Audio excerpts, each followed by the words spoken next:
Hello and good morning. You are back live with the crew. I'm the crew. We're all the crew.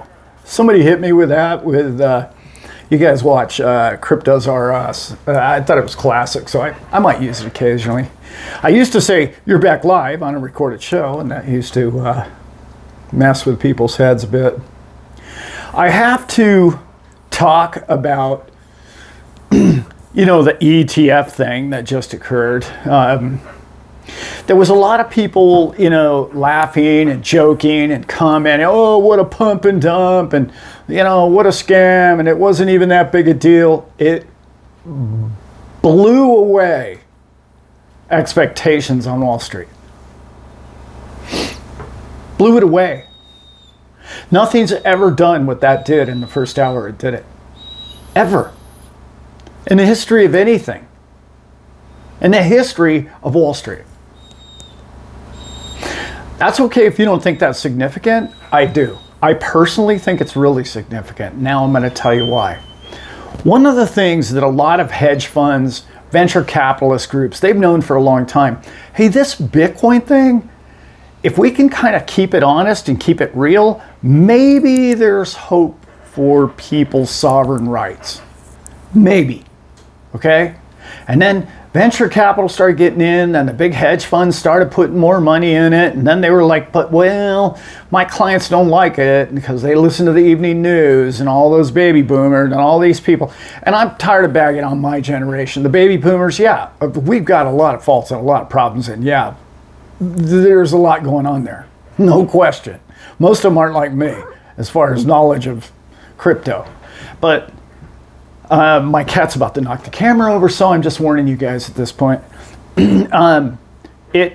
It's a time in life in which you and I need to take a step back, stop looking at crypto as if it's a get-rich-quick overnight thing, okay? This next year to 2 years is going to be breathtaking. I've been talking about it for a couple of years now. This is coming to you, right? In so many different ways. So, please, yeah. The price is going to fluctuate. And I'm going to tell you one of the reasons why. People want to talk to me. I've heard so many comments, okay, from very well-minded people. They try and tell me, oh yeah, but Bitcoin actually went down today. And, there's this, and it went down over the last couple of days. And you don't understand what's happening. What happens on these markets, in particular these small exchanges, and yes, all of our crypto exchanges are minuscule. They're minuscule compared to the ETF that just opened up. They had billions in an hour, plural. We don't have that in an hour. When we do, it's not reflected in the price appropriately. I'll get into that in another video where I've already touched on that in many other videos. So when you see price fluctuation, you're talking about the guy on Robinhood. You're talking about the guy on Coinbase who's got he's got a trading account, and he's trading a 5-minute chart and a 1-hour chart and a daily. These people are traders. That's that tiny little liquidity pool that's just, running up against the buy and sell wall hourly, every 5 minutes. And those people are going to be toast, okay? Annihilated, finished. Bitcoin trading will not occur on that level. I can't guess, but it's not going to be years. That it's going away. I'm talking within weeks to possibly a month. That liquidity, why would anybody, when everybody and their brother's retirement fund is buying and owning and possessing and putting in a cold storage wallet, and they're in retirement funds, be trading a 5-minute chart on something that's now considered serious, solid money, like gold? Those are Those are gamblers. That's what they're doing. They're gambling. And how many people are going to want to continue to take the short gamble? Betting against something like Bitcoin and BlackRock. BlackRock isn't selling a bunch of ETFs and then dumping them hourly. They're not doing that. This is a giant sponge. The sponge got really, really big the other day. By the time you see this video, I'm recording the day of the trade, of the opening. One of the things that a lot of people don't get how big other markets are compared to crypto. I had some great people comment, oh my God, what if this happens and what if that happens? You don't understand. You're in the big boat now. The boat isn't going to rock like it used to. Of course there's going to be volatility. Of course, because they haven't been able to vacuum up all those spare coins off all these little Robinhood accounts. But when that slowly starts to occur, the only coins available are going to be the coins that are mined. And that's going to be sad for you and I, for people that want to buy Bitcoin. Now, for those of you who don't want to, the amount of, it's cat moment any second now, the amount of old money coming to, now I'm going to talk about crypto, where you and I are at. I've got, yeah, whatever. You have to have legitimacy. And I'm not saying that ETF market is legit. I'm just saying you need the confidence of the banking system. I just was listening to a guy and he was telling me that, oh yeah, I was at a banking convention and just the other day, and not one person at a whole convention even mentioned the word ETF or Bitcoin ETF. These are a room full of bankers. Nobody even mentioned it. You have to understand, you and I live, eat, and breathe this stuff. And yes, this is huge. And yes, it's big. And many people are going to know within weeks to come because of the Super Bowl commercials, because of other commercials, because foundations. I just listened to a guy that works for KPMG. They're all over this thing. They're going to distribute it. They're going to keep it accurate. They're going to stay on top of it. They're going to make sure that that many coins is owned and possessed by all 11 of these companies. That's important. Tally and accounting is exactly what this three-party ledger, which is crypto, created for all of us. The safety and security of, well, I have a ledger.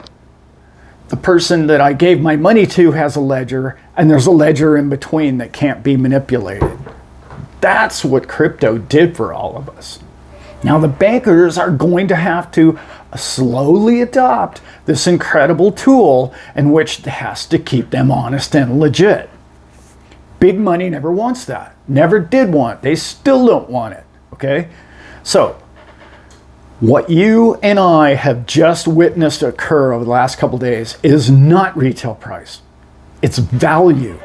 The value that will occur to you and I over the next years to come is going to spin your mind.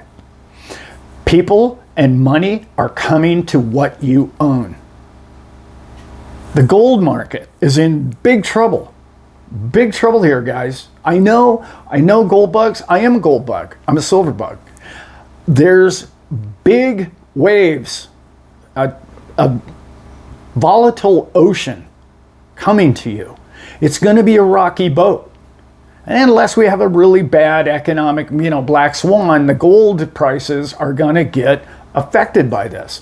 I just heard a guy talking. They have 4,000 tons. No, that's not right. 4 tons of gold they're selling on the open market. This is a gold trader to buy crypto, to buy Bitcoin ETF. That's happening now. People are going to start getting out of their real estate. Look at when you get my age and you got 5 homes. Do you really want 5? Do you want to be the landlord of 5 people's lives? Do you really want that? Is that what you want for retirement? I mean, that's not what I want to do for retirement. I mean, you have to see the big picture is what's happening with the money system. The money system's being turned on its head because now all of a sudden these bankers, these brokers, these realtors, these gold bugs are all going to have to face the reality of we're dealing with a tidal wave. And the tidal wave is accountability. They're going to have to be forced to understand accountability on a blockchain system coming to them soon. And what I mean by this ETF being so huge and so important to everyone's lives is how do you think that you're going to get, if you're the RippleNet, if you're Ripple company, why has your coin not, XRP, why has your coin not gone live in all these banking systems? I just told you they don't even know what Bitcoin is.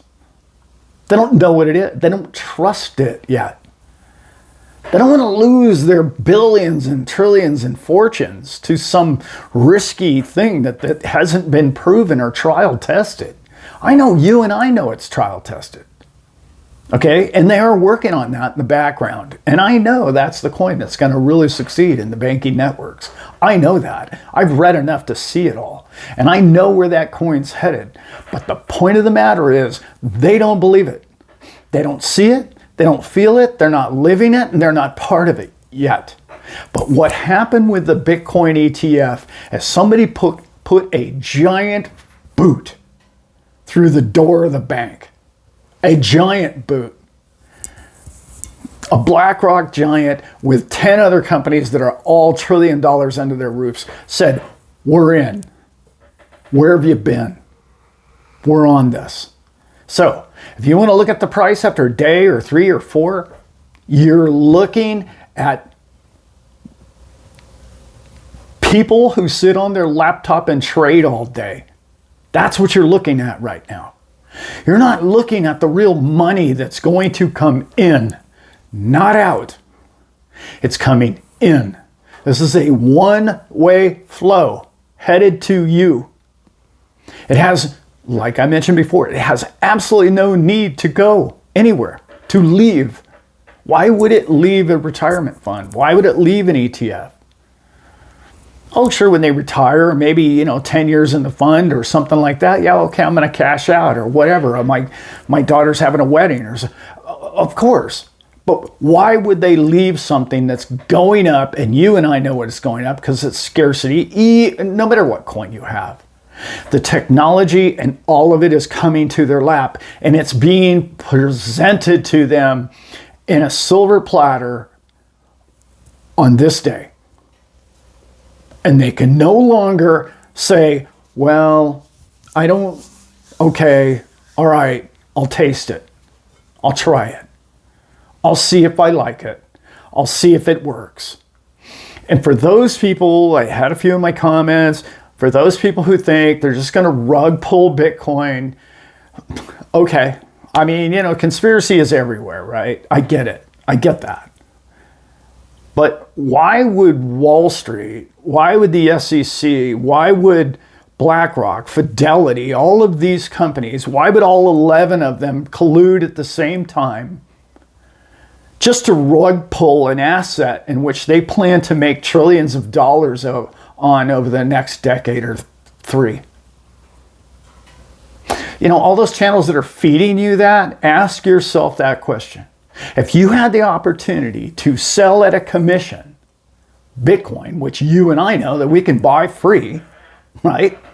They're selling at a commission. It doesn't cost them anything to buy the Bitcoin, but they're selling it to these billionaires, millionaires who don't want a wallet. It's free money to them. Why would they pull that rug? Why? And why would they pull the rug on their house or those 11 houses when we have nation states mining the coin all around the world? They wouldn't. They're not going to do that. My guess, my show. I can't tell you any other way to put it. Why would they do that? They would lose their complete credibility of all the, how many billions were sold today? A lot, a few billions were sold to people that are they're going to rug pull their billion-dollar clients. Really?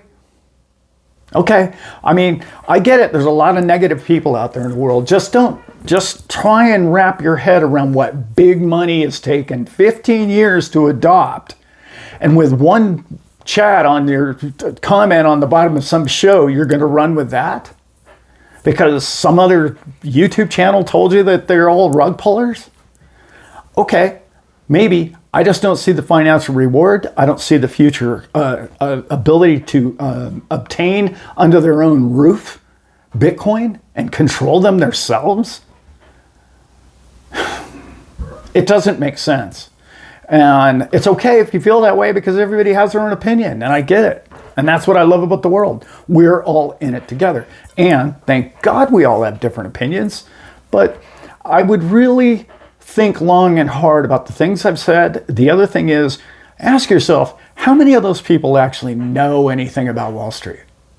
How many of those people know anything about big business? How many of those people have actually been in the room? How many people even know of those YouTube channels did even know what sound money was before crypto was invented?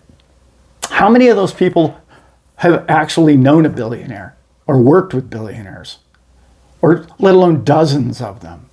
What I'm trying to say to you is there's a lot of people that don't know traditional finance. They don't conceive it. They can't understand it. And it's up to you and I to help traditional finance come to crypto. Not shoot them when they walk through the door. That's not how we get to the next level. We get to the next level by understanding their limitations and their old beliefs, and we teach them the future of what you and I know, the concepts that work, and the future of mankind. And the reason why we know the future of mankind is going to work, because these small companies, even as small, I know Ripple's quite big now, but as small as they've started, these concept idea companies are changing the financial world, but they can't do it overnight, and they can't do it without all of our help. They need our support. They don't need us ridiculing each other and pointing fingers at other projects that you don't like, for whatever the reason might be. That's not how we excel. All innovation comes from small, backyard operation, brainstorming ideas. And the reason why it thrives is because it works. And it works, and it works, and then it grows, and it gains momentum, and it gets bigger. And yes, one day, most money is probably going to run on XRP. Right now, the big thing we need them to understand is Bitcoin. When they get that, and only when they get that, is a banker going to say, I got Bitcoin. I understand it now. I've been orange pilled. I see it. I now know the accounting of it. I know what a blockchain is. I know what an honest ledger looks like. Now it's not so crazy and foreign for them to say, oh, let's use something more liquid than Bitcoin. Let's use XRP. That makes sense to me, because they now get it. You understand where this whole thing's going, guys? It's a beautiful world we're headed. One's going to be sound storage of wealth, and the other one's going to be transactional monetary movement. That's my opinion, and that's what I've based it on ever since I started this show. And I just want to say that this is a glorious day. I don't want it to be lost on the fact that today's date, I know you're going to watch this in a couple of days, but today's date, there was 11 companies, okay, on the 11th of January. And those of you who appreciate the number 1111, it was a magical day in the history of all crypto. Of all crypto. Just because you don't own any Bitcoin, it does not mean today was not a magical day in your future, because it certainly was. All right, guys, I hope you guys got something from that. And with that, I am out.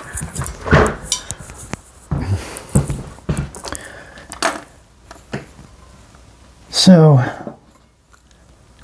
I was asking Bruno the other day, I said, hey, you know what, big guy? Why haven't you been in the videos lately? He sort of looked at me with that look, you know. He's a black-mouthed cur, you know, so they got that loving heart in him, but that edge, you know, that hound dog. Somewhere in there's some hound dog in him.